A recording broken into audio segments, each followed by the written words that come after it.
In the late 1980s and 1990s, the Healthy Options team, or HOT, applied a community development approach to respond to the advent of HIV within East London's drug using community. The service included a fixed site needle exchange, a community outreach service, and also undertook peer support projects around emerging drug trends.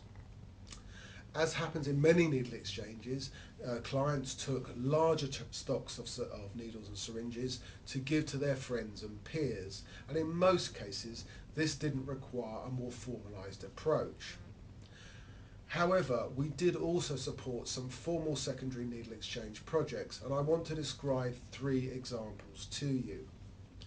I worked with a gay drug supplier who was supplying largely to a recreational drug using population.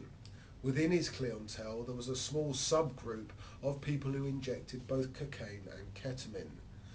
By providing this supplier with a secondary needle exchange supply, I was able to become the informal drug advisor to his clientele, and over time I received referrals from people with dependency issues relating to Nubain, GBL and ketamine.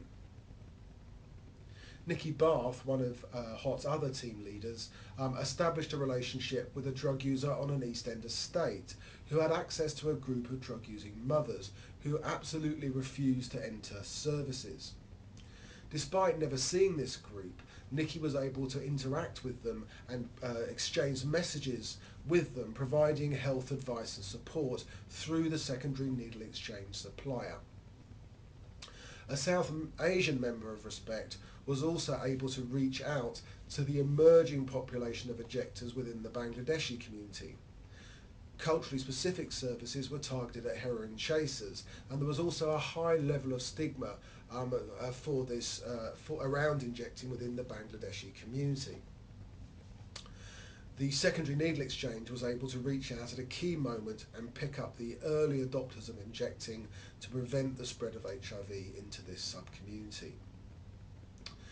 So these three examples show how secondary needle exchange provides a way of reaching hard to reach or highly specific subgroups who may not wish to access services and often have heightened fear of exposure. These planned and supported engagements provide for extended interactions and understanding beyond the simple act of providing sterile injecting equipment. As such, they become a key tool for harm reduction services and should operate as part of the repertoire of fixed site, outreach and peer support interventions.